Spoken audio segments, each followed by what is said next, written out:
1ஆம் அதிகாரம் 2ஆம் வசனம். ரோமாபுரியில் உள்ள தேவ பிரியரும் பரிசுத்தவான்களாகும்படி அழைக்கப்பட்டவர்களுமாகிய அனைவருக்கும் எழுதுகிறதாவது. ஒரு ஆமென் சொல்லலாமா? இந்த நிருபத்தை அப்போஸ்தலனாகிய பவுல் எழுதுகிறார். இந்த நிருபம் ரோமாபுரியில் இருக்கிற விசுவாசிகளுக்கு எழுதப்படுகிறது.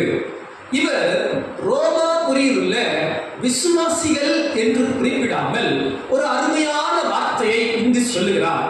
ரோமாபுரியில் உள்ள தேவ பிரியர். எல்லாரும் சொல்லுங்க பார்க்கலாம். தேவ பிரியர். அன்பானவர்களே, ஆண்டவர் இயேசுவை விசுவாசிக்கிற நீங்கள் யாவரும் தேவ பிரியர். அப்படி என்றால் என்ன அர்த்தம்? தேவனுக்கு பிரியமானவர்கள். அருகாமல் இருக்கிறவர்களை பார்த்து சொல்லுங்கள், நீங்கள் தேவனுக்கு பிரியமானவர்கள். எத்தனை பேர் இந்த வார்த்தையை ஏற்றுக்கொள்கிறீர்கள்? நான் தேவனுக்கு பிரியமானவன். அன்பானவர்களே, உங்களை நேசிக்க இந்த உலகத்தில் யார் இருக்கிறார்களோ இல்லையோ, தேவன் உங்களை நேசிக்கிறார் என்பதை மறந்து விடாதீர்கள்.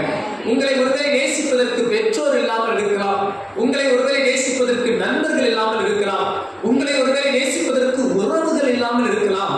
ஆனால் தேவன் உங்களை நேசிக்கிறார்.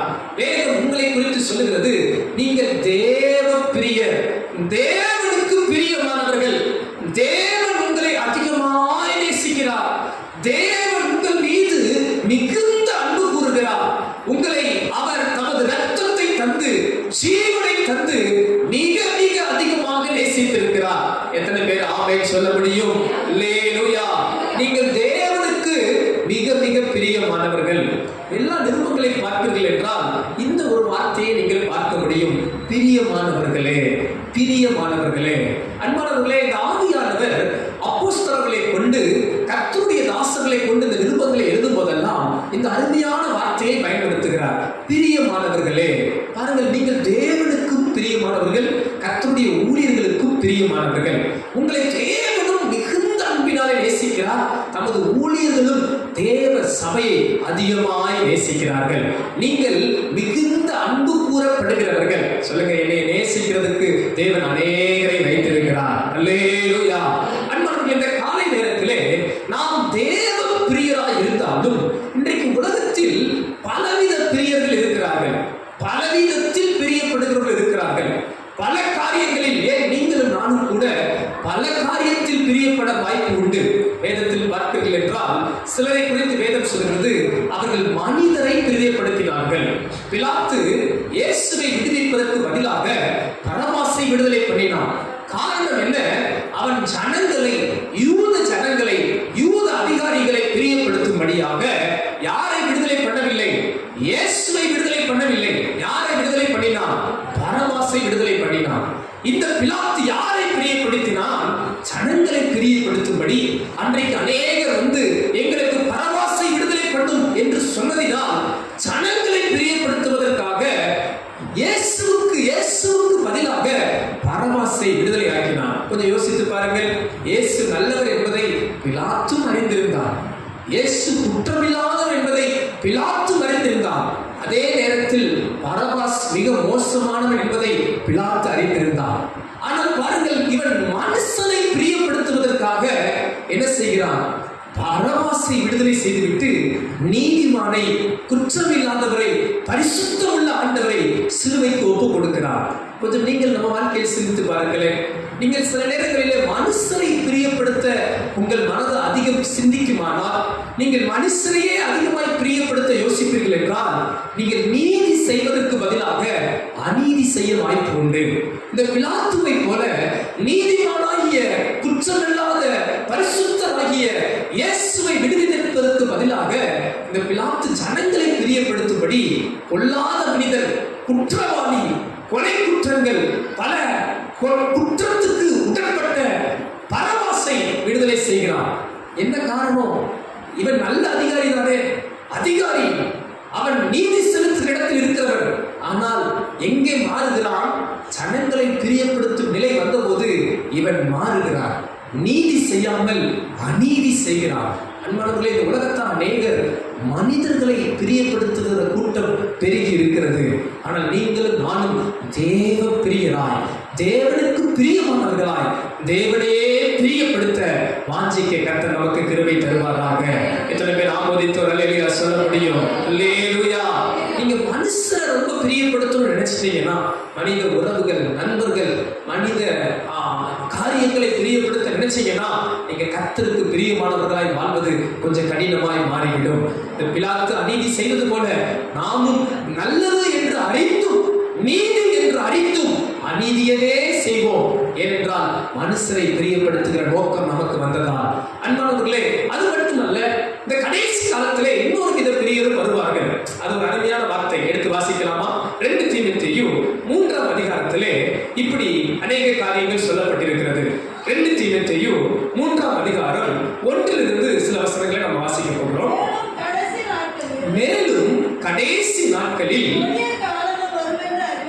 எல்லாரும் இந்த வேத பகுதியை திருப்பிக் கொள்ளுங்கள். புதிய ஏற்பாட்டிலே 293ஆம் பக்கம் 2 தீமோத்தேயு 3ஆம் அதிகாரம் 1லிருந்து சில வசனங்கள் பாருங்கள். மேலும் கடைசி நாட்களில் கொடிய காலங்கள் வரும் என்று அறிவாயாக. எப்படி எனில் மனுஷர்கள் நல்ல கவனிங்க, தற்பிரியராகவும் பணப்பிரியராகவும் வீம்புக்காரராயும் அகந்தை உள்ளவர்களாயும் தூசிக்கிறவர்களாகவும் தாய் தகப்பன்மாருக்கு கீழ்ப்படியாதவர்களாயும் நன்றி அறியாதவர்களாயும் பரிசுத்தம் இல்லாதவர்களாயும் சுவாப அன்பில்லாதவர்களாயும் இணங்காதவர்களாயும் அவதூறு செய்கிறவர்களாயும் இச்சையடக்கம் இல்லாதவர்களாயும் கொடுமை உள்ளவர்களாயும் நல்லோரை பகைக்கிறவர்களாயும் துரோகிகளாயும் துணிகரம் உள்ளவர்களாயும் இருமாப்புள்ளவர்களாயும் நன்றாய் கவனியுங்கள், தேவ பிரியராய் இராமல் சுகபோக பிரியராயும் தேவ பக்தி வேஷத்தை தரித்து அதின் பலனை மறுதலிக்கிறவர்களாயும் இருப்பார்கள். இப்படிப்பட்டவர்களை நீ விட்டு விலகு. அல்லேலூயா. எங்க வீட்டுல போய் இந்த 5 வசனங்களை நிறுத்தி கொஞ்சம் வாசிங்களேன். பாருங்க, கடைசி நாட்களில் எப்படிப்பட்டவர்கள் வருகிறார்கள், எப்படிப்பட்டவர்கள் இருக்கிறார்கள், எப்படிப்பட்ட பிரியர்கள் எழும்புவார்கள். வேதம் அழகாய் சொல்கிறது, தற்பிரியர். தற்பிரியர் எழும்புவார்களாம். தங்களுக்கு பிரியமானதை செய்கிறவர்கள் எழும்புவார்களாம். இன்றைக்கு அநேகர் சொல்வார்கள் அல்லவா, என் வாழ்க்கை என் இஷ்டம், என் வாழ்க்கை என் இஷ்டம், நீ யார் கேட்கறதுக்கு. பொதுவாக இன்றைக்கு அநேக இளம் பிள்ளைகள் தான் அந்த வார்த்தையை ரொம்ப பயன்படுத்துவாங்க. ஆமே, அதை கேட்க நீ யார்? நல்ல வளர்ற வரைக்கும் அம்மா அப்பா சொல்றதை கேட்பாங்க. கொஞ்சம் தோளுக்கு மேல வந்துட்டாங்கன்னா என்ன சொல்லிடுவாங்க, உனக்கு கேட்கறதுக்கு என்ன ரைட்ஸ், சட்டம் பேச ஆரம்பிச்சிருவாங்க. 18 வயசு ஆயிடுச்சு, ஓ இஷ்டப்படி நான் வாழ மாட்டேன், என் இஷ்டப்படி தான் நான் என்ன பண்ணுவேன், வாழுவேன். பாருங்க, தற்பிரியமானவைகள் பேசுவார்களாம். பாருங்க, வசனம் சொல்றது, தேவ பிரியரா இராமல் சுகபோக பிரியராய் இருப்பார்களா. ஸ்தோத்திரம். பாருங்க, எப்படிப்பட்ட பிரியர்களாய் இந்த உலகத்தில் இருப்பார்கள் என்று. ஆனால் நீங்களும் நானும் தேவ பிரியராய் இருக்கவே தெரிந்து கொள்ளப்பட்டிருக்கிறோம். நீங்களும் நானும் தேவ பிரியராய் வாழவே அழைக்கப்பட்டிருக்கிறோம். நீங்களும் நானும் தேவனுக்கு பிரியமானவர்களாய் நடக்கவே கர்த்தர் நம்மை முன்குறித்திருக்கிறார். எத்தனை பேர் ஆமோதித்து அல்லேலூயா சொல்ல முடியும்? அல்லேலூயா. இந்த காலை நேரத்திலே ஒரு 3 மிக முக்கியமான காரியங்களை குறித்து உங்களோடு பேச போகிறேன். யார் தேவ பிரியராய் இருக்க முடியும்? யார் தேவனுக்கு பிரியமானவர்களாய் இருக்க முடியும்? பாருங்கள், சுகபோக பிரியர் இருக்க முடியாது, தற்பிரியர் இருக்க முடியாது, மனுஷனை பிரியப்படுத்துகிறவர்கள் இருக்க முடியாது. இன்னும் நிறைய உண்டு. நீங்க வீட்டில் போய் சிந்தியுங்கள். பணப்பிரியர், போஜன பிரியர், இப்படி பல காரியங்கள் உண்டு. அவை இப்படிப்பட்ட பிரியர்கள் தேவ பிரியராய் வாழ முடியாது. யார் தேவ பிரியராய் இருக்க முடியும், யாரெல்லாம் தேவனுக்கு பிரியமானவர்களாய் வாழ முடியும் என்பதை குறித்து ஒரு 3 மிக முக்கியமான காரியங்களை குறித்து உங்களோடு பேச போகிறேன். முதல் காரியம், சங்கீத புஸ்தகம் 69ஆம் சங்கீதம் 30-31 வசனங்களை பார்ப்போமாக. சங்கீதம் 69, 30, 31 வசனங்கள். தேவனுடைய நாமத்தை பாட்டினால் துதித்து அவரை ஸ்தோத்திரத்தினால் மகிமைப்படுத்துவேன். கொம்பும் விரிப்புலமும் உள்ள காளை எருதை பார்க்கிலும் இது இதுவே கர்த்தருக்கு பிரியமாயிருக்கும். அன்பானவர்களே, இந்த சங்கீதக்காரன் எது கர்த்தருக்கு பிரியமா இருக்கும் என்பதை சொல்கிறார். எது கர்த்தருக்கு பிரியமா இருக்குமா? தேவனுடைய நாமத்தை பாட்டினால் துதித்து அவரை ஸ்தோத்திரத்தினால் மகிமைப்படுத்துவேன். இதுவே கர்த்தருக்கு பிரியமா இருக்கும். அன்பானவர்களே, யார் கர்த்தருக்கு பிரியமுள்ளவர்களாய் வாழ முடியும்? யார் தேவ பிரியராய் இருக்க முடியும்? யார் தேவனுக்கு பிரியமானவர்களாய் இந்த பூமியில் ஜீவிக்க முடியும் தெரியுமா? முதல் காரியம், கர்த்தரை துதிக்கிறவர்கள் தான் கர்த்தருக்கு பிரியமானவர்களாய் இந்த பூமியில் வாழ முடியும். அன்பானவர்களே, பாட்டினால் அவரை துதித்து ஸ்தோத்திரத்தினால் அவரை மகிமைப்படுத்துவேன். அன்பான தேவ பிள்ளைகளே, நீங்களும் நானும் கர்த்தரை துதிக்க கடமைப்பட்டிருக்கிறோம். ஒருவேளை ஏன் பாஸ்டர், நான் ஏன் கர்த்தரை துதிக்கணும்? நான் ஏன் ஆண்டவருக்கு நன்றி சொல்லணும்? நான் துதிச்சாதான் அவருக்கு பிரியமா இருக்க முடியுமா? ஆம், நாம் கடமைப்பட்டிருக்கிறோம். இந்த ஜனத்தை எனக்கென்று ஏற்படுத்தினே, இவர்கள் என் துதியை சொல்லி வருவார்கள் என்று கர்த்தர் நம்மை குறித்து சொல்லி இருக்கிறார். இந்த பூமியில் தேவன் நம்மை உண்டாக்கிய நோக்கமே அவரது நாம மகிமைக்காக. மனிதனை படைத்த நோக்கமே அவரை துதிக்கும்படி. தேவ கட்டளை ஒன்று உண்டு, உன் தேவனாகிய கர்த்தர் ஒருவருக்கே ஆராதனை செய்வாயாக. உங்கள் வாழ்வின் பிரதான நோக்கம் கர்த்தரை ஆராதிப்பது, கர்த்தரை மகிமைப்படுத்துவது, கர்த்தரை துதிப்பது, கர்த்தரை ஸ்தோத்திரம் பண்ணுவது. நீங்கள் அதை உண்மை மனதோடும் உள்ளத்தின் ஆழத்திலிருந்து அதை செய்கிறீர்கள் என்றால் கர்த்தர் அதில் பிரியப்படுவார். இன்றைக்கு அநேகர் தேவனை பலவிதங்களில் பிரியப்படுத்த பார்ப்பார்கள், பலவிதங்களில் பிரியப்படுத்த நினைக்கிறார்கள். நான் தாழ்மையை சொல்கிறேன், நீங்கள் தேவ பிரியராய் இருக்க வேண்டுமானால், நீங்கள் தேவனுக்கு பிரியமானவர்களாய் மாற வேண்டுமானால் கர்த்தரை பாட்டினால் துதித்து ஸ்தோத்திரத்தினால் மகிமைப்படுத்துங்கள். வசனம் சொல்லுகிறது, ஸ்தோத்திர பலியிடுகிறவன் என்னை மகிமைப்படுத்துகிறான். என் நாமத்தை பிரஸ்தாபப்படுத்துகிற எந்த ஸ்தானத்திலும் நான் வந்து உங்களை ஆசீர்வதிப்பேன் என்று கர்த்தர் சொல்லுகிறார். எத்தனை பேர் ஆமென் சொல்றீங்க? அல்லேலூயா. சில நேரங்களிலே நாம் தவறாய் நினைத்து விடுகிறோம். எதை? ஆராதனை என்பது சபையில் மட்டும்தான் நினைத்து விடுகிறோம். பாடலும் துதியும் ஸ்தோத்திரமும் சபையில் மட்டும்தான் நினைத்து விடுகிறோம். வாரத்துக்கு 2 மணி நேரம் மட்டும் வந்து கைதட்டி விட்டு பாடல் பாடிவிட்டு நன்றி சொன்னால் போதும் என்று நினைத்து விடுகிறோம். இல்லை அன்பானவர்களே, நாம் எப்போதும் கர்த்தரை ஸ்தோத்திரம் பண்ண வேண்டும். சங்கீதக்காரன் சொல்கிறான், கர்த்தரை நான் எக்காலத்திலும் ஸ்தோத்தரிப்பேன். அவரை துதிக்கிற துதி எப்போதும் என் வாயில் இருக்கும். நீங்கள் வீடுகளில் துதிக்கலாம், நீங்கள் பள்ளிக்கு போகும்போது துதிக்கலாம், கல்லூரிகளில் இடைப்பட்ட நேரங்களில் நேரம் கிடைக்கும் போதெல்லாம் கர்த்தரை உயர்த்தலாம். தேவனை ஆராதிப்பதற்கு நேரம் காலம் ஒரு தடை அல்ல. அன்றைக்கு சமாரிய ஸ்திரீ இடத்தில் ஆண்டவர் அழகாய் சொன்னார், எங்கும் தேவனை தொழுது கொள்ளுகிற ஒரு காலம் வந்தது. நீங்கள் எப்போதும் கர்த்தரை தொழுது கொள்ளலாம், நீங்கள் எப்போதும் கர்த்தரை உயர்த்தலாம், நீங்கள் எப்போதும் கர்த்தரை மேன்மை பாராட்டலாம். அவர் உங்களுக்கு செய்த சகல நன்மைகளை எண்ணி ஆண்டவருக்கு நன்றி பலிகளையும் துதி பலிகளையும் ஸ்தோத்திர பலிகளையும் நீங்கள் ஏறெடுக்கலாம். கர்த்தர் நமக்கு ஒரு விடுதலையும் ஆமென் கிருபையை தந்திருக்கிறார். எத்தனை பேர் ஆமோதித்து அல்லேலூயா சொல்ல முடியும்? அப்ப நீங்க தேவனுக்கு பிரியமானவர்களாய் இருக்க வேண்டுமானால் முதலிலே கர்த்தரை துதிக்கிறவர்களாய் ஸ்தோத்திரம் பண்ணுகிறவர்களாய் காணப்பட வேண்டும். சில நேரங்கள் நன்மை பெறும்போது அழகாய் நன்றி சொல்லிவிட முடியும்.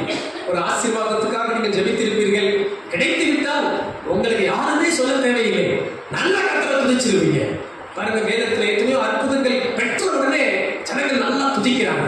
அற்புதம் வந்துட்டா ஆட்டோமேட்டிக்கா துதிக்கிறாங்க. கையெழுத்துன்னு சொல்ல தேவையில்லை, துதிங்கன்னு சொல்ல தேவையில்லை, ஆட்டோமேட்டிக்கா துதிச்சிருக்காங்க. ஆனா சில ஆசீர்வாதங்கள் இல்லாத போது, சில நன்மைகள் இல்லாத போது கர்த்தரை துதிக்கிறாங்கன்னு கேட்டேன். இல்லை, சில நேரங்களில் சோர்வு வந்துடுது.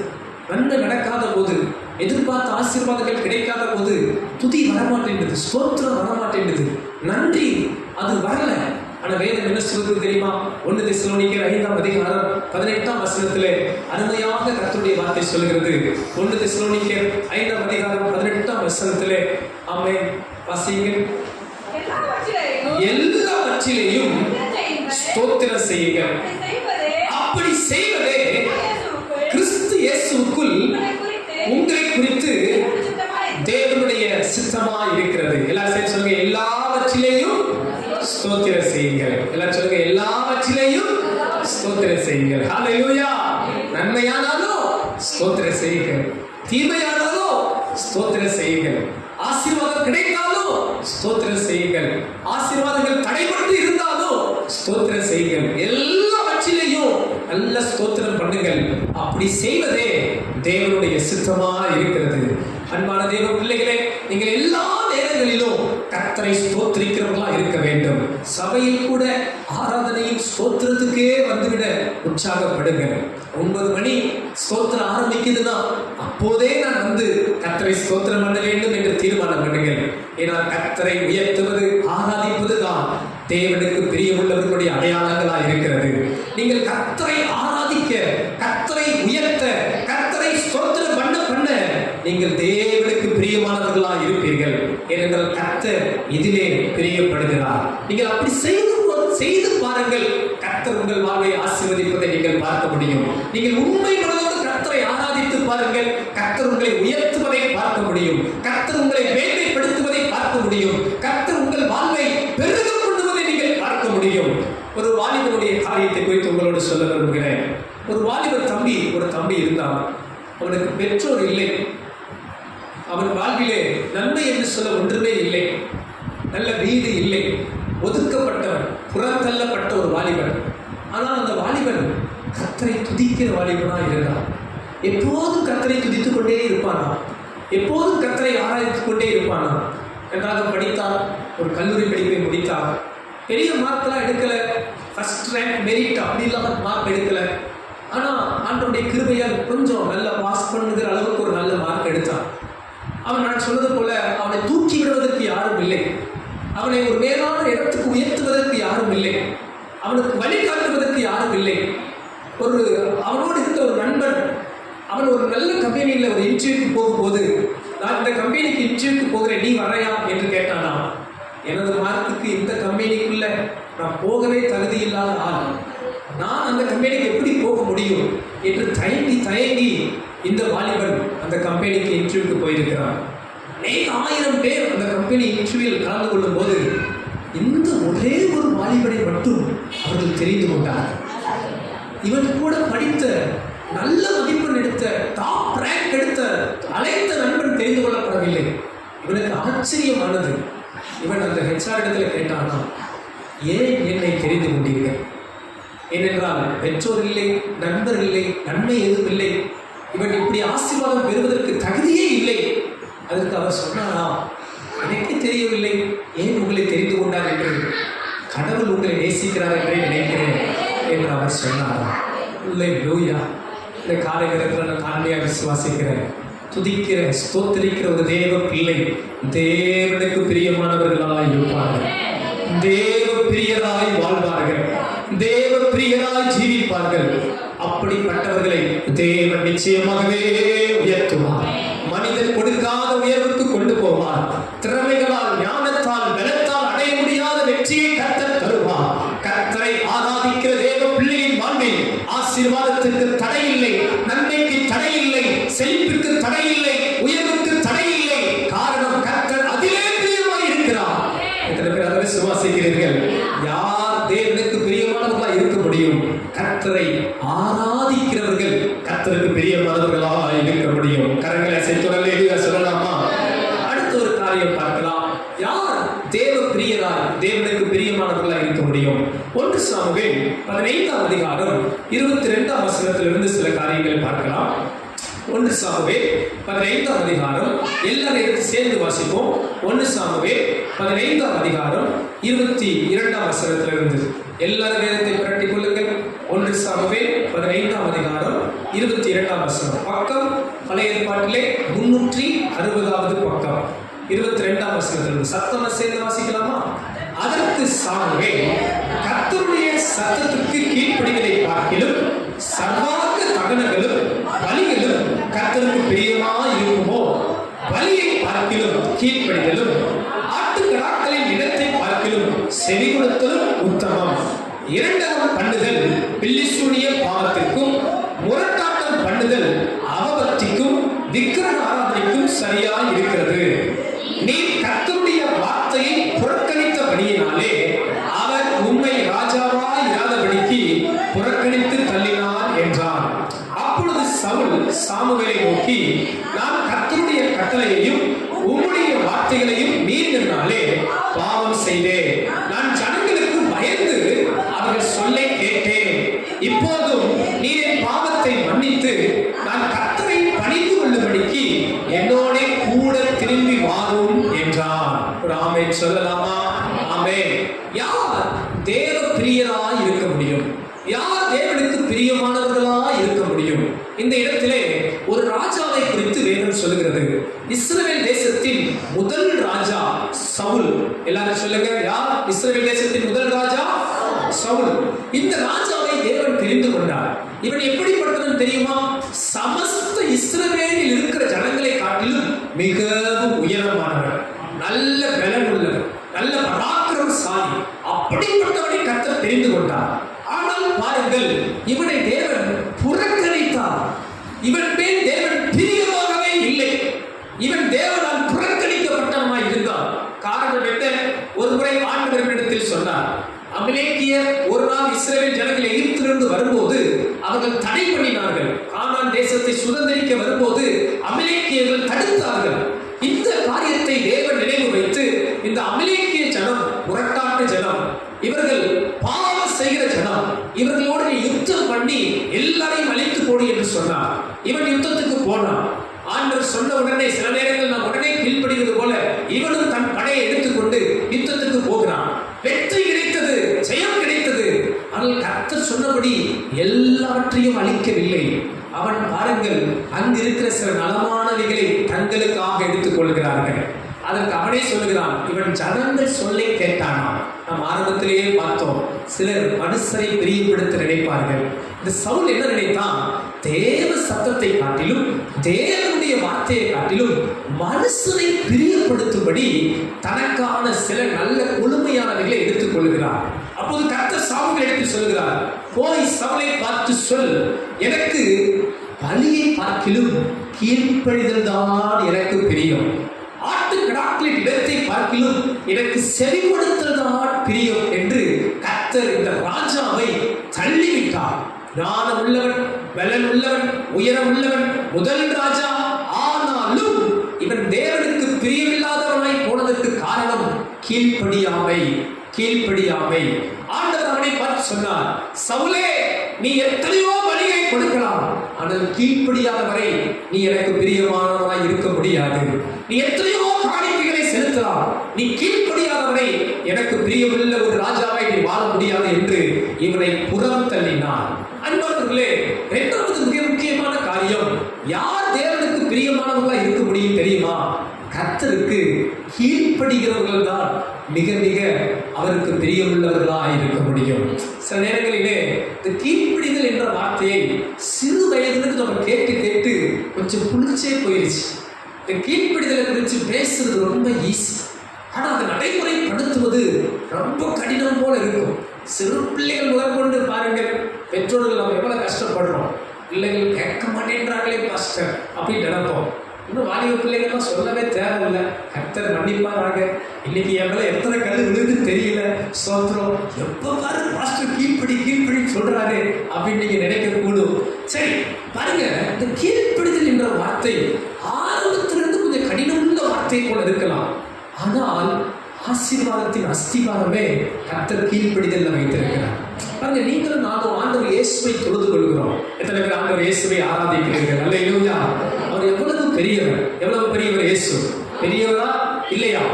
வேதம் சொல்லுகிறது, வானத்தின் கீழே பூமியின் மேலே அவருடைய நாமமே அல்லாமல் வேறே நாமம் கொடுக்கப்படவில்லை. எத்தனை பேர் ஆமோதிக்கிறீங்க? இயேசு நாமம் பெரியவர் சொல்றவங்க அல்லேலூயா சொல்லுங்க பார்க்கலாம். இயேசு ஒருவர் உயர்ந்தவர் சொல்றவங்க அல்லேலூயா சொல்லுங்க பார்க்கலாம். இயேசுவை போல உயர்ந்தவரும் பெரியவரும் யாரும் இல்லை என்று சொல்கிறவர்கள் கரங்களை உயர்த்தி அல்லேலூயா சொல்லலாமா? அல்லேலூயா. ஆனா அப்படிப்பட்ட அந்த இயேசுவே கீழ்ப்படிந்திருந்தார். நீங்களும் நானும் ஆண்டவர், இரட்சகர், பெரியவர், உயர்ந்தவர், மேலானவர் என்று சொல்லுகிற இயேசுவை எப்படி இருந்தார் தெரியுமா? கீழ்ப்படிந்திருந்தார். பிலிப்பியருக்கு எழுதின நிருபம் 2ஆம் அதிகாரத்திலே அதை அழகாக வாசிக்கிறோம். 5ஆம் வசனத்திலிருந்து எல்லாரும் சேர்ந்து வாசிப்போமா? பிலிப்பியர் 2ஆம் அதிகாரம் 5ஆம் வசனத்திலிருந்து எல்லாரும் சேர்ந்து வாசிப்போமே. புதிய ஏற்பாடை திருப்பிக் கொள்ளுங்கள். புதிய ஏற்பாட்டிலே 271 பக்கம், 2ஆம் அதிகாரம் 5ஆம் வசனத்திலிருந்து எல்லாரும் சேர்ந்து சத்தமா வாசிக்கலாமா? கிறிஸ்து இயேசுவில் இருந்த சிந்தையே உங்களிலும் இருக்கிறது. அவர் தேவனுடைய ரூபமாய் இருந்தும் தேவனுக்கு சமமாய் இருப்பதை கொள்ளையாடின பொருளாக எண்ணாமல் தம்மை தாமே வெறுமையாக்கி அடிமையின் ரூபம் எடுத்து மனுஷ சாயலானார்.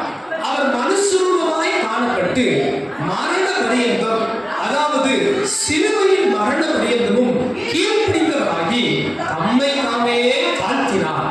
ஆதலால் தேவன் எல்லாவற்றுக்கும் மேலாக அவரை உயர்த்தி இயேசுவின் நாமத்தில் வானோர் பூதலத்தோர் பூமியின் கீழானவருடைய முழங்கள் யாவும் முடங்கும் படிக்கும் பிதாவாகிய தேவனுக்கு மகிமையாக இயேசு கிறிஸ்து கர்த்தர் என்று நாவுகள் யாவும் அறிக்கை பண்ண படிக்கும் எல்லா நாமத்திற்கும் மேலான நாமத்தை அவருக்கு தந்தருளினார். நல்ல கரங்களை கட்டி ஆண்டவரை மகிமைப்படுத்துவோமா? எல்லா நாமத்திற்கும் மேலான நாமம் உடையவர், அவர் உயர்த்தப்பட்டவர், இரட்சகர், பெரியவர். அல்லேலூயா. ஆனால் இப்படி உயர்த்தப்பட்டதற்கு காரணம் என்ன தெரியுமா? வேதம் சொல்லுகிறது, அவர் கீழ்ப்படிந்தவராகி மரண பரியந்தம், சிலுவையின் மரண பரியந்தம் இயேசு பிதாவின் சித்தத்துக்கு கீழ்ப்படிந்தார். அன்பானவர்களே, இருக்கிற ஒவ்வொருவரையும் பார்த்து நான் தாழ்மையாய் சொல்லுகிறேன், கீழ்ப்படிதலை கற்றுக்கொள்வோம். ஆமென். சிறு பிள்ளைகளே, உங்கள் பெற்றோருக்கு எல்லா காரியத்திலும் கீழ்ப்படியுங்கள். இளம் பிள்ளைகளே, நீங்கள் தனிப்பட்ட குடும்பம் என்று போகும் வரை உங்கள் தகப்பனும் தாய்க்கும் கட்டுப்பட்டு நடங்க. கீழ்ப்படிதல் ஒரு பெரிய ஆசீர்வாதம். அன்பான தெய்வ பிள்ளைகளே, நீங்கள் வேலை பார்க்கிற இடத்தில் உங்கள் எஜமான்களுக்கு கீழ்ப்படியுங்கள். உங்கள் அதிகாரிகளுக்கு, மேனேஜருக்கு கட்டுப்பட்டு நடங்க. நீங்கள் எந்தெந்த அதிகாரத்துக்கு கீழ்ப்பட்டிருக்கிறீர்களோ அந்தந்த அதிகாரத்துக்கு செவி கொடுத்து நடங்கள். அது ஒரு பெரிய பாக்கியம், அது ஒரு பெரிய ஆசீர்வாதம். நீங்கள் கீழ்ப்படுகிறவர்களா இருக்கும் போது கர்த்தர் உங்களை நிச்சயமாகவே உயர்த்துவார். சில நேரம் நீங்க நினைக்கலாம், அவருக்கெல்லாம் ரொம்ப அறிவு இல்லை, இவங்களுக்கெல்லாம் ரொம்ப தெரியாது, நான் கீழ்ப்படியணுமா? கொஞ்சம் நீங்க ஞானம் உள்ளவர்களா இருந்தாலும், உங்க மேனேஜரை காட்டிலும் நீங்க திறமை உள்ளவர்களா இருந்தாலும் அந்த அதிகாரிகளுக்கு கொஞ்சம் கட்டுப்பட்டு நடங்க. உங்க அப்பா அம்மாவை காட்டிலும் உங்களுக்கு ரொம்ப தெரிஞ்சிருந்தாலும் அவங்க சொல்லுகிற அன்பின் கட்டளைக்கு அன்பினாலே கீழ்ப்படியுங்கள். எனக்கு எல்லாம் தெரியும் நினைக்காதீங்க, அவங்கள காட்டிலும் நான் திறமையானவன் நினைக்காதீங்க, அவங்கள காட்டிலும் நான் பெரிய ஆள் நினைக்காதீங்க. பாருங்கள், இயேசுவை குறித்து வேதம் சொல்கிறது, அவர் தேவனுக்கு சமமாய் இருந்ததை கொள்ளையாடின பொருளாய் எண்ணவில்லை. அவர் தேவனுக்கு சமமானவர், பிதாவும் அவரும் ஒன்றானவர், இவரும் தேவத்துவம் உடையவர் தான். இருந்தாலும் தேவ சித்தத்துக்கு, திட்டத்துக்கு அவர் கீழ்ப்படிந்தவராய் மனுஷ சாயலானார். மனுஷ சாயல் எடுத்து சிலுவை பரியந்தம் கீழ்ப்படிதலை கடைபிடித்தார். அன்பானவர்களே, நீங்களும் கீழ்ப்படிதலை கற்றுக்கொள்வீர்களானா நான் நிச்சயம் சொல்ல முடியும், உங்களை தேவன் வாழ்வின் உயரங்களுக்கு கொண்டு போவார். உங்களை தேவன் மேலான ஆசீர்வாதங்களை பெற வைப்பார். உங்களை தேவன் மேலான அதிகாரங்களுக்கு கொண்டு போவார். உங்களை தேவன் எல்லாவற்றை பார்க்கிலும், பாருங்கள், சில நேரங்களில் சில ஆண்டுகளுக்கு கழித்து, இப்போது இருக்கிற சிறு பிள்ளைகள், இளம் பிள்ளைகளுக்கு சொல்லுகிறேன், அடுத்த 10 ஆண்டுகள் கழித்து, அடுத்த ஒரு 20 ஆண்டுகள் கழித்து நீங்கள் பார்க்கும்போது அநேகரை பார்க்கிலும் உங்கள் தலையை தேவன் உயர்த்தி வைத்திருப்பார். அநேகரை காட்டிலும் உங்கள் வாழ்வு மேன்மைப்படுத்தப்பட்ட வாழ்வாக இருக்கும். அநேகரை காட்டிலும் உங்களை வாழாக்காமல் தேவன் தலையாகவே வைத்திருப்பார். காரணம், இப்போது நீங்கள் கற்றுக்கொள்ளுகிற சிறு கீழ்ப்படிதல் உங்கள் வாழ்வை பெரிய ஆசீர்வாதத்துக்கு கொண்டு போகும். எத்தனை பேர் அதை விசுவாசிக்கிறீங்க? தாவீது ஆடுகளை மேய்க்கும் போது அவன் தகப்பனுக்கு கீழ்ப்படிந்திருந்தான். சகோதரர்களை பார்க்க அனுப்பும் போது அவன் கீழ்ப்படிந்து போனான். பாருங்கள், அந்த ஆடு மேய்ப்பவன் ஒரு நாள் அரசனாக உயர்த்தப்பட்டான். அன்பு தெய்வ பிள்ளைகளே, கர்த்தருடைய சத்தத்துக்கு கீழ்ப்படியே கற்றுக்கொள்ளுங்கள். ஆண்டவர் உங்களுக்கு என்ன பேசுகிறாரோ நாளை பார்த்துக் கொள்ளலாம் என்று நினைக்காதீர்கள். கர்த்தருடைய வசனத்துக்கு செவி கொடுத்து பாருங்கள். கர்த்தர் உங்களை நிச்சயமாகவே ஆசீர்வதிப்பார். நிச்சயமாகவே தேவன் உங்களை உயர்த்துவார். அல்லேலூயா, அல்லேலூயா. ஒரு சம்பவத்தை குறித்து உங்களோடு நான் சொல்ல போகிறேன். ஒரு முறை ஒரு 100 சபையில் இருந்து 100 விசுவாசிகளை தெரிந்து கொண்டார்களாம். 100 சபையிலிருந்து 100 விசுவாசிகளை தெரிந்து கொண்டார்களாம். அதே போல அந்த 100 சபையின் போதகர்களையும் தெரிந்து கொண்டார்களாம். இவர்களை தெரிந்து கொண்டது இவர்களுக்கு தெரியாது, இவர்களை தெரிந்து கொண்டது இவர்களுக்கு தெரியாது. இந்த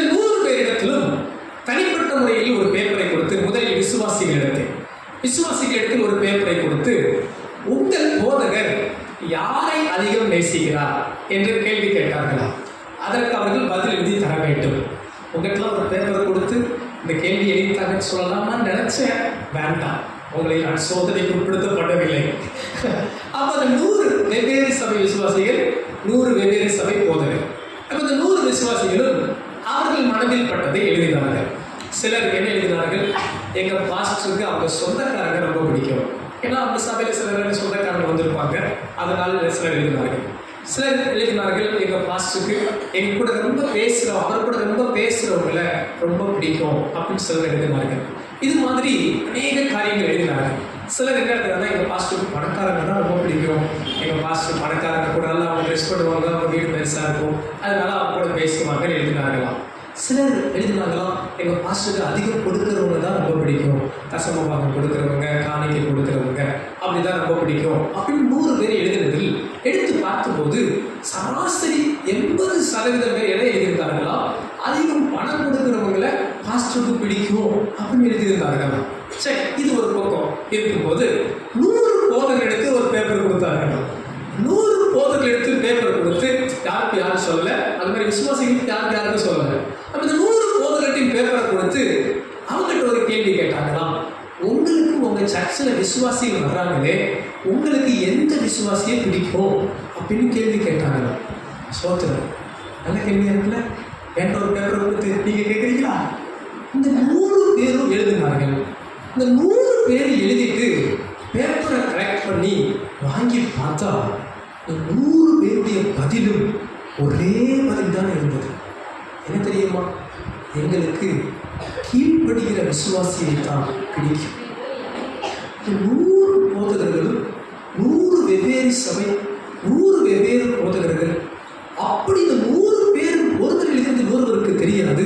இந்த 100 பேருடைய இதயமும் இந்த 100 போதகர்களும் சொன்ன ஒரு பதில், எங்களுக்கு எங்கள் சபையில் கீழ்ப்படுகிற விசுவாசியை தான் பிடிக்கும் என்று எழுதினார். இது நான் ஆச்சரியப்படுறது பண்ணல, வேற அதான் சொல்லுது, உங்கள் ஆத்மாவுக்கு உத்தரவாதம் பண்ணுகிறவர்கள் உங்களை நகர்த்துகிறவர்களா இருக்கிறபடியா அவர்களுக்கு நீங்கள் கீழ்ப்படிந்து அடங்குங்கள்.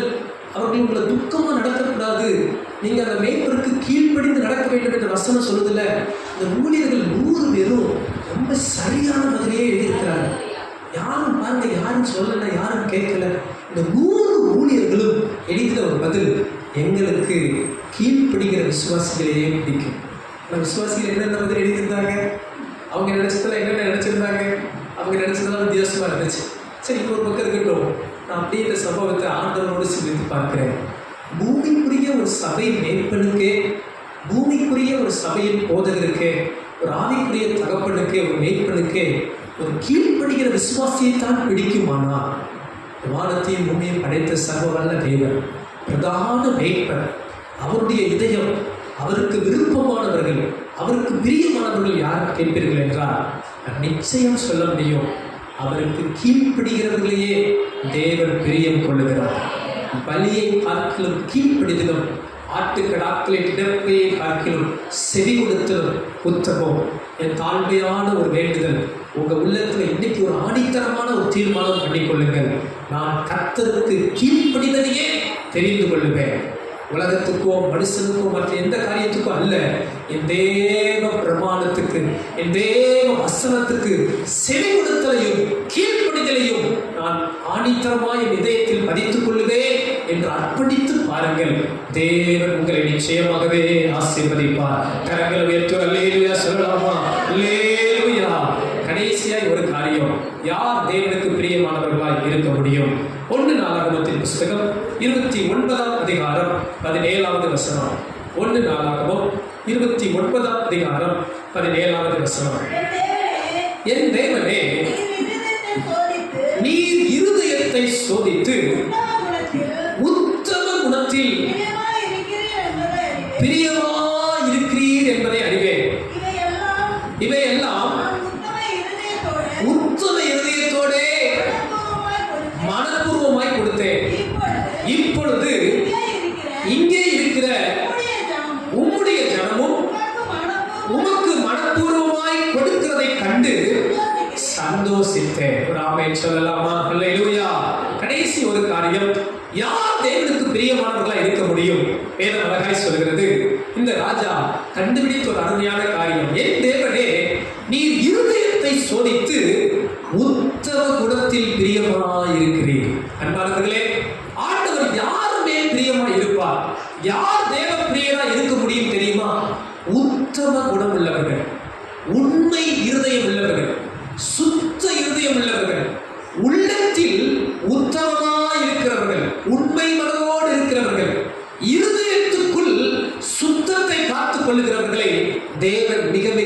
பிரியமாய் கண்ணோக்குகிறார். ஒரு ஆமென் சொல்லலாமா? அல்லேலூயா. இன்றைக்கு பாருங்கள், இன்றைக்கு கிறிஸ்தவ வட்டாரங்களும் கூட உலக நடைகளும் கூட வெளிப்பிரகாரத்தில் அதிக முக்கியத்துவம் கொடுக்கிறார்கள். வெளிப்பிரகாரம் நமக்கு எல்லாருக்கும் ஒரு கவலை உண்டு. அவர்கள் என்ன நினைப்பார்கள், அது இவர்கள் என்ன நினைப்பார்கள், ஐயோ என் ஃப்ரெண்டு என்ன நினைப்பான், என் பக்கத்து வீட்டுக்காரங்க என்ன நினைப்பாங்க, இப்படி வெளிப்பிரகாரமான கவலைகள் அநேகருக்கு உண்டு. ஆனால் உங்கள் இருதயம் எப்படி இருக்கிறது என்று என்னைக்காவது சிந்தித்திருக்கிறீர்களா? உங்கள் உள்ளான இருதயம் உத்தமமாய் இருக்கிறதா, உண்மையாய் இருக்கிறதா என்று நிதானித்திருக்கிறீர்களா? வேதம் சொல்கிறது, மனிதன் முகத்தை பார்ப்பான், கர்த்தரோ இருதயத்தை பார்க்கிறார். உங்கள் இருதயத்தை கர்த்தர் பார்க்கும்போது எப்படி பார்ப்பார்? இந்த கேள்விக்கு உங்கள் உள்ளத்தில் நீங்களே பதிலை வையுங்கள். உங்கள் இருதயம் ஒரு கசப்புள்ள இருதயமா இருக்கா, பகையுள்ள இதயமா இருக்கா, கோபம், வைராக்கியம், எரிச்சல், பொறாமையுள்ள இதயமா இருக்கா? உங்க இருதயம் தீங்கான இதயமா, எல்லாம் தவறான எண்ணங்களை சிந்திக்கிற இதயமா இருக்கா? அடியாயங்களும் அக்கிரமங்களையுமே சிந்திக்கிற இதயமா இருக்கா? இல்ல உங்க இதயம் கர்த்தருக்கு முன்பாக ஒரு சுத்த இருதயமா இருக்கிறதா? ஒரு முறை பாருங்கள், பரிசேயர் சதுசேயர் வேதபாரகர்கள் பல காரியங்களை குறித்து பேசுகிறார்கள். ஆண்டவர் இயேசு அழகை பார்த்தார். அவர்களை பார்க்கும்போது வெளிப்பிரகாரம் மிக அருமை, பெரிய அங்கிகள், பெரிய வஸ்திரங்கள், பெரிய அலங்காரங்கள், வெளிப்பிரகாரம் பெரிய தலைப்பாகைகள், இவர்களை பார்க்க வெளிப்பிரகாரம் மகா பரிசுத்தவான்கள். இயேசு அவர்களை பார்த்து சொன்னார், நீங்கள் வெள்ளை அடிக்கப்பட்ட கல்லறை போல் இருக்கிறீர்கள். வெளிப்பிரகாரமாக பயங்கரமான காரியங்களை சிந்திக்கிறீர்கள், பயங்கரமாய் செய்ய நினைக்கிறீர்கள்.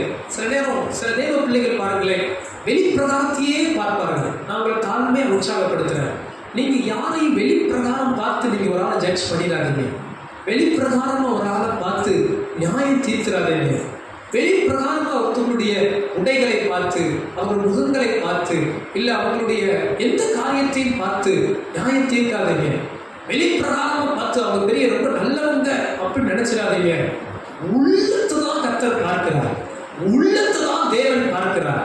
இன்றைக்கு பாருங்க, கிறிஸ்தவ வட்டாரங்களிலும் நம்ம வெளிப்பிரகாரத்துக்கு அதிக முக்கியத்துவம் கொடுத்து உள்ளத்துல மாற்றத்தை கொண்டு வர தவறிக்கிறோம். நான் தாழ்மையா உற்சாகப்படுத்துகிறேன். நான் வெள்ளை ஆடைக்கு எதிரானது அல்ல. நானே வாரம் வெள்ளை சட்டை தான் போடுறேன். சோத்திரம். நானும் சில டைம் நினைப்பேன், வெள்ளை சட்டையை மாத்திருவோமா அப்படின்னு நினைப்பேன். ஆமே சோத்திரம். பாஸ்டர் வாங்கிறது பார்க்குறாங்க, ஏன்னா நான் வெள்ளை சட்டையை தான் போட்டுக்கிட்டு இருக்கிறேன். ஆமே, நமக்கு வெள்ளை சட்டை ஓகே. அடுத்த வாரம் ஃபர்ஸ்ட் சண்டே, கம்யூனியன் சண்டே, எல்லாரும் ஒயிட் அண்ட் ஒயிட்ல வந்துருங்க, சரிங்களா? அல்லேலூயா. நல்லா ஒயிட் அண்ட் ஒயிட் ட்ரெஸ் போடுறது மட்டும் இல்லை, உள்ளத்தையும் கொஞ்சம் ஒயிட்டாலே கொண்டு வாங்க. அல்லேலூயா. சரி, நம்ம ரொம்ப சில நேரங்களில் வெளிப்பிரகாரத்துக்கு முக்கியத்துவம் கொடுத்துட்டு இருதயத்தை தவற விடுகிறோம், உள்ளத்தை தவற விடுகிறோம். உள்ளத்தை தான் கர்த்தர் பார்த்து உங்களை நியாயம் தீர்ப்பார்.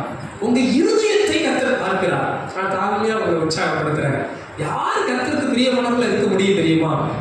இருதயம், உள்ளம் யாருக்கு சுத்தமா இருக்கிறதோ, யாருடைய உள்ளம் உண்மையாய் உத்தமமாய் இருக்கிறதோ, அவர்கள் தான் தேவனுக்கு பிரியமானவர்களாய் வாழ முடியும். எத்தனை பேர் ஆமென் சொல்றீங்க? அல்லேலூயா. சங்கீதம் 51ஆம் சங்கீதம் 6ஆம் வசனம் இப்படியாக சொல்லுகிறது. 51ஆம் சங்கீதம் 6ஆம் வசனம் இப்படியாக சொல்லுகிறது, இதோ உள்ளத்தில் உண்மையாய் இருக்க விரும்புகிறீர். அந்த வசனம் அழகாய் சொல்லுகிறது, இதோ நீ உள்ளத்தில் எப்படி இருக்க விரும்புகிறீரா? உண்மையாய் இருக்க விரும்புகிறீர். அன்பானவர்களே, உங்க உள்ளம் எப்படி இருக்கிறது? உங்க இருதயம் எப்படி இருக்கிறது? உங்க உள்ளம் சரியா இருந்தா நான் தாழ்மையா சொல்ல முடியும், உங்க வாழ்வு ஒரு ஆசீர்வதிக்கப்பட்ட வாழ்வாய் மாறும். உங்க இருதயம், உங்க மோட்டிவ் கரெக்டா இருந்துச்சுன்னா உங்க ஆக்டிவும் கரெக்டா இருக்கும். உங்க மோட்டிவ் சரியா இருந்தா உங்க செயல் பெஸ்டா மாறிடும். சில பாருங்க, வெளியே நல்லா ஊன் இருப்பாங்க, உள்ள பார்த்துக்கிட்டா சோத்திரம், உள்ள மகா பாருங்க. ஏசு அழகா சொல்லுகிறார், இருதயம் மகா திருப்புள்ளதும் கேடுள்ளதா இருக்கும். பாருங்க, ஒரு நாள் என்ன பண்ணாங்க, இந்த பரிசேயர் சதுசேயர் கை கழுவாம சாப்பிட்றத குறித்து ஏசு கூட வழக்காடுறாங்க. எதுக்கு கை கழுவாம சாப்பிடு? ஏன் பாரம்பரியங்களை, முன்னோர் பாரம்பரியங்களை சீசர்கள் செய்யாம இருக்கிறாங்களே, கை கழுவாம சாப்பிட்றாங்களே. அப்ப ஏசு பாருங்க அவங்களுக்கு பதில் கொடுக்குறாரு, அப்பா வாய்க்குள்ள போறது மனுஷன் என்ன பண்ணாது? தீட்டுப்படுத்தாது. உள்ளிருந்து வெளியே வர்றது என்ன பண்ணுமா? தீட்டுப்படுத்தும். சோத்திரம். அல்லேலூயா. என்ன பாருங்க, ஆண்டவர் என்ன பெரிய ஞானம் உள்ள தேவன் பாருங்க. நம்ம போய் சாப்பிட்டு அது உள்ள தீட்டுப்படுத்துறது இல்லப்பா, இருதயத்துக்குள்ள இருந்து வருகிற பொல்லாத சிந்தனை, பொல்லாத பேச்சுக்கள், பாவமான செயல்கள், அசுத்தமான காரியங்கள் தான் உன் வாழ்க்கையை தீட்டுப்படுத்தும் என்று கர்த்தர் சொன்னார். ஹல்லேலூயா. நல்லா கைகளோட சாப்பிட்டுமா பாஸ்டர்? இதுக்கு இது சொல்லப்படலை, சுத்தத்துக்கு சொல்லப்படலை. நீங்க கைகளுக்கு நல்லா சுத்தமா இருக்கிறது தவறு அல்ல. ஆனா மோட்டிவ், உங்க இருதயம் மிக மிக முக்கியமானது என்பதை மறந்து விடாதீர்கள். நீங்கள் தேவனுக்கு பிரியமானவர்களா இருக்கணும்னா, தேவ பிரியம் உங்க மேல காணப்படணும்னா, உங்க உள்ளத்தை கர்த்தர் கவனித்து பார்க்கிறார். ஏன் சொல்லுகிறார்? இருதயத்தின் ஆழங்களை ஆராய்ந்து அறிகிறவர். நீங்க உங்க இருதயத்தை சரியா வச்சுக்கிட்டீங்கன்னா தேவனால் நீங்கள் ஆசீர்வதிக்கப்படுவீர்கள். தேவன் உங்களை உயர்த்துவார், தேவன் உங்களை மேன்மைப்படுத்துவார், தேவ ஆசீர்வாதம் உங்கள் மேல் நிறைவாய் வரும். மனிதன் முகத்தை பார்ப்பார், கர்த்தர் இருதயத்தை பார்க்கிறார். இந்த காலை நேரத்தில் ஆண்டவர் உங்கள் இருதயத்தை பார்க்கும்போது என்ன சொல்லுவார்? என் மகன் மிக நல்லவன் என்று சொல்லுவாரா? என் மகள் மிக நல்லவன் என்று ஆண்டவர் சொல்லுவாரா? ஹல்லேலூயா. சில நேரங்களிலே மனிதர்கள் நம்மை அங்கீகரிக்க வேண்டும் என்று விரும்புவோம், என்னை நல்லவர்கள் என்று எல்லாரும் சொல்ல வேண்டும் என்று விரும்புவோம். நான் தாழ்மையாய் சொல்கிறேன், தேவன் உங்கள் இருதயத்தை பார்த்து உங்களை குறித்து என்ன சொல்லுவார்? நீங்கள் எனக்கு பிரியமானவர்கள் என்று கர்த்தர் சொல்லுவாரா? அப்படி கர்த்தர் நிச்சயமாய் சொல்வாரா? நீங்கள் தான் ஆசீர்வதிக்கப்பட்டவர்கள், நீங்கள் தான் மேன்மையானவர்கள், நீங்கள் தான் உயர்த்தப்பட போகிறீர்கள். உங்களை தேவன் கைவிடவே மாட்டார், உங்களை தேவன் நிச்சயமாக ஆசீர்வதிப்பார். கரங்களை உயர்த்துறாமே, அல்லேலூயா சொல்லலாம், அல்லேலூயா. ஒரு 2 தாய்மார்கள் இருந்தார்களாம். ஒரு 2 தாய்மார்கள். அந்த 2 தாய்க்கும் ஒவ்வொரு பிள்ளை உண்டு. அருகாமையில் வீடு இருக்கிறதா. ஒரு நாள் இவர்கள் தங்கள் வாழ்வை முடித்து நித்திய வீட்டுக்கு போகிறார்கள். ஒருவருக்கு தேவன் நித்திய ராஜ்யத்தை கொடுக்கிறார், பரலோக ஆசீர்வாதத்தை கொடுக்கிறார். இன்னொருவருக்கு தேவன் நரகத்தை கொடுக்கிறார். இதை கேட்டதையும் அவங்களுக்கு ரொம்ப கோபம் ஆயிடுச்சு. ஏன் எனக்கு மட்டும் நரக தண்டனை, அவளுக்கு மட்டும் பரலோகத்தை கொடுக்குறீங்க ஆண்டவரே? நான் என்ன குறைஞ்சிருந்துட்டேன்? அவ செஞ்ச மாதிரி தான் நானும் ஜோம் பண்ணேன், அவ செஞ்ச மாதிரி தான் நானும் எல்லாம் பண்ணினேன், எல்லாமே நான் செஞ்சேன், அவ செஞ்சது போல தான் செஞ்சேன்.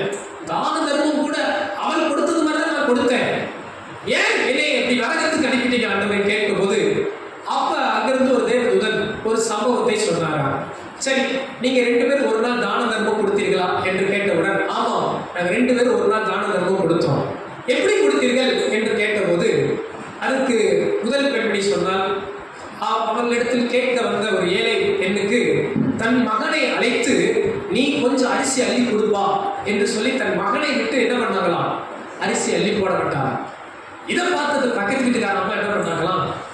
தான் பிள்ளையை கூட்டு வந்து நீ என்ன பண்ணு, அரிசி அள்ளி போட சொன்னாங்க. இப்போ 2 பேரும் என்ன பண்ணியிருக்கிறாங்க? தன் பிள்ளைகளை விட்டு அரிசி கொடுத்துருக்கிறாங்க. அப்போ ஆண்டவர் முதல் பெண்மணிகிட்ட கேட்டாராம். ஆண்டவர் கேட்கிறார், தேவதூதன் கேட்கிறார், ஏன் நீ கொடுக்காம உன் பிள்ளையை விட்டு கொடுக்க விட்ட? அப்போ அந்த அம்மா சொன்னாங்களாம், நான் எப்போதும் தான தர்மம் கொடுப்பேன் ஐயா, என் பிள்ளையை கொடுக்க கற்றுக்கணும்ல, அதனால தான் நான் அவனை விட்டு கொடுக்க விட்டேன் அப்படின்னு அங்கே இருக்கிற இன்னொரு பெண்ணியை பார்த்து கேட்டாங்களாம், நீ ஏன் ஓ மகனை விட்டு கொடுக்க விட்ட அப்படின்னு. என் கை பெருசு, கொடுத்தா நிறையா போயிடும், அதனால என் பையன் கை எப்படிப்பட்ட கை? சின்ன கை, அதனால அவனை கொடுக்க விட்டா 3 கை அரிசி கொடுக்க வேண்டிய இடத்துல எத்தனை கை அரிசி கொடுப்பான்? 1 கை அரிசி கொடுப்பான் அப்படின்னு அந்த அம்மா சொன்னாங்க. அப்போ அந்த தேவதன் சொன்னாங்க, இதுக்கு தான் நீ எங்கே போக போகிற? நிறைய போக வெளியே என்னமோ கிரியை 2 பேரும் ஒரே மாதிரி தான் இருந்துச்சு. ஆனால் உள்ளத்தில் அந்த அம்மாவுடைய எண்ணம் என் பிள்ளையும் கொடுக்க கற்றுக்கொள்ள வேண்டும் என்பது. ஆனால் உள்ளத்தில் உன்னுடைய எண்ணம் நிறையா கொடுத்துடக்கூடாது. என் பிள்ளை கொடுத்தா எப்படி கொடுப்பான்? கொஞ்சமாக கொடுப்பான் என்ற எண்ணத்திலே என் அம்மா கொடுத்தாங்க. அன்பு தெய்வ பிள்ளைகளே, அன்பு விசுவாச குடும்பத்தாரே, இந்த காலை நேரத்தில் உங்களை நான் உற்சாகப்படுத்துகிறேன். மனுஷர்கள் உங்களை குறித்து மேன்மை பாராட்டுவதை பெருசாக எண்ணாதீங்க. கர்த்தர் என்னை குறித்து மேன்மை பாராட்டும். கர்த்தர் என் உள்ளத்தை பார்த்து அவர் என்னை அங்கீகரிக்கட்டும்.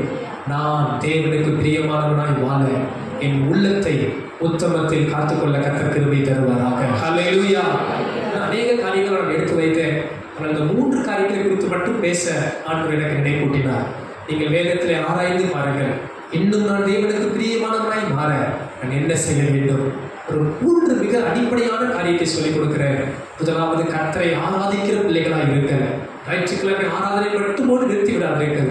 ஒவ்வொரு நாளும் கர்த்தரை துதியுங்கள். நேரம் கிடைக்கும் போதெல்லாம் கர்த்தரை துதியுங்கள். ஞாயிற்றுக்கிழமை ஆராதனையில் கூட ஆராதனை நேரத்துக்கு வாருங்கள். கர்த்தரை துதிக்க வாருங்கள். நன்றி சொல்ல வாருங்கள். கர்த்தர் உங்களை உயர்த்துவா. இரண்டாவது காரியம், கர்த்தருக்கே கீழ்ப்படியுங்கள். கர்த்தருக்கே கீழ்ப்படியுங்கள். அதையே தேவன் எதிர்பார்க்கிறார். வழியை பார்க்கிறோம், கீழ்ப்படிதல் உத்தமம். தேவ சத்தத்துக்கு கீழ்ப்படியுங்கள். கர்த்தர் உங்களை நிச்சயமாய் ஆசீர்வதிப்பார். மூன்றாவது காரியம், உத்தம இருதயத்தை காற்றுக்கொள்ளுங்கள். வெளிப்பிரகாரமான காரியத்தை கண்டு இடராதீர்கள். வெளிப்பிரகாரமான காரியத்தை கண்டு சோர்ந்து போகாதீர்கள். வெளிப்பிரகாரமான காரியங்களை கண்டு உங்கள் மனதை பதற விடாதீர்கள். பொல்லாதவர்கள் மேல் உங்கள் ஆசையை பதற விடாதீர்கள். அவனவன் கிரியைக்கு அவனவனுக்கு பலன் உண்டு. உங்கள் இருதயத்தை உத்தமமாய் காத்துக் கொள்ளுங்கள். பிறரை கண்டு சோர்ந்து போகாதீர்கள். அவர்கள் எல்லாம் நன்றாக இருக்கிறார்களே, அவர்கள் நல்ல கார் பங்களா இருக்கு, அவங்க ஆசீர்வாதமா இருக்கிறார்களே, வேண்டாம். உங்கள் மனதை சுத்த இருதயமாய் காத்துக் கொள்ளுங்கள். அநேகர் நன்றாக நல்லா இருக்கட்டும் சொல்லுங்க. அநேகரின் கர்த்தர் ஆசீர்வதிக்கட்டும் சொல்லுங்க. கர்த்தர் உங்களை உயர்த்துகிற ஒரு நேரம் உண்டு. கர்த்தர் உங்களுக்கு கொடுக்கிற ஒரு நேரம் உண்டு. கர்த்தர் உங்களை ஆசீர்வதிக்கிற ஒரு நேரம் உண்டு. உங்கள் இருதயத்தை சுத்த இருதயமாய் காத்துக் கொள்ளுங்கள். நிச்சயமா நான் விசுவாசிக்கிறேன், நீங்கள் ஒவ்வொருவரும் தேவ பிரியராய் இருப்பீர்கள். தேவனுக்கு பிரியமானவர்களாய் வாழ்வீர்கள். கர்த்தருடைய பிரியம் உங்கள் மேல் இருக்கும். கர்த்தர் உங்களை நிச்சயமாகவே ஆசீர்வதிப்பார். கரங்களை தட்டி